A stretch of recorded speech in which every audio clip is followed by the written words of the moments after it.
And I must say I am humbled and honored to stand in my father's rightful place here at Rainbow Push.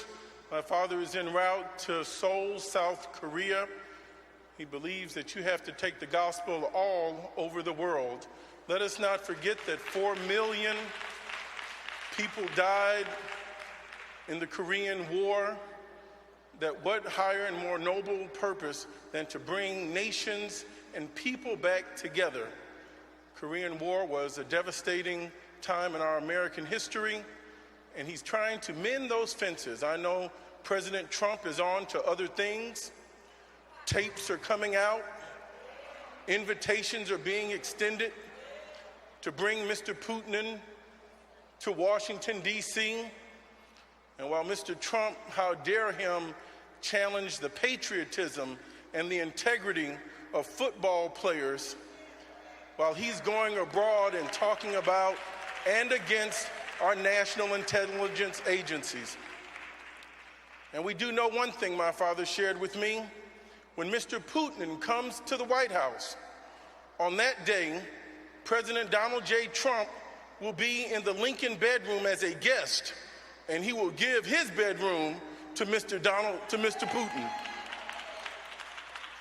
But on a serious note, Andre, I'm going to need your notes because I'm about to hit the campaign trail for my friend and the person that I know is the most qualified and most capable, most able, and has the most integrity and most deserving to be on the Supreme Court of the state of Illinois, and look out all the way to the United States Supreme Court, Justice Scott P. Nevil. Why don't you stand up, Justice Nevil?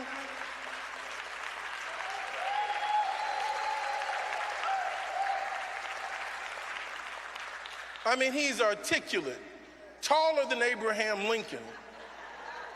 Come on, you all. A gentle giant. But more importantly, what I have to say about Justice Nevil is I am so sick of politicians. And let me be clear, people have to serve in government, and we must vote. But politics is who gets what and why. Very precise definition. Who gets what and why. I know the integrity of Justice Nevil. If there's a poor man here and there's a rich man there, a person that wants to be political will hear the poor man, but they will listen to the rich man. Justice Nevil will listen and hear the poor man, and if all things are fair, he will do what is right. That is integrity, and that's what we are missing. So brothers and sisters, it's gonna get rough. People are gonna raise all kind of monies. People that have never thought about being on the Illinois Supreme Court before are gonna start running. Brother Andre, in the spirit of Brother Lou Myers, we're gonna hit the streets and wake our community up. I don't wanna fix the blame, I wanna fix the problem. Justice Nevil is a major part in fixing the problem because he will restore justice and integrity for all. We thank you, Justice Nevil.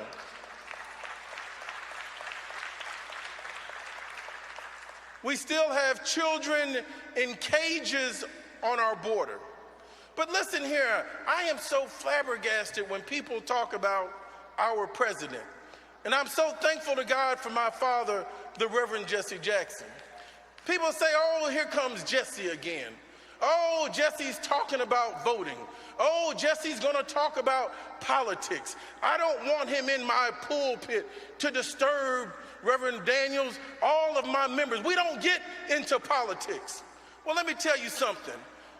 Ownership of businesses matter. Justices matter. If you're not trying to educate the people and build them up, you're part of the problem. Now, I don't understand why people are shocked and dismayed at the behavior of Mr. Donald J. Trump. Well, listen here. When you don't care about what happened to the young African-American teenage boys, they could have come from DeSable High School like Justice Nevil, a school that had been written off, left behind. The DeSable High School is one of those schools. No high expectations of any of the children. But your hand in God's hand, you can have a child on the Illinois Supreme Court from DeSable High School. You don't know where a child can go. These were 4 teenage boys. Mr. Trump took out a full-page ad, and they were accused of a rape. They did nothing. They served 20 years in jail. Nobody cared. This lowlife, even having been proven wrong, and the state having paid the young men, and the years that they lost, nobody cared, and they didn't talk about what he did to 4 little African-American teenage boys. He asked for the death penalty on some teenage boys. In conclusion, just look out.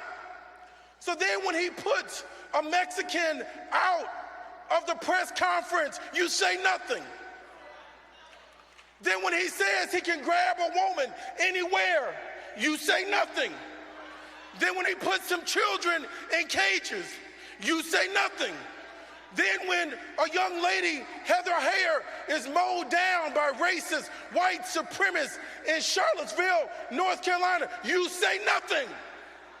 Now when he talks about Mr. Vladimir Putin, you want to be shocked and surprised. You are worthless and ashamed before God for having turned your back on so many people that he's hurt and made suffer.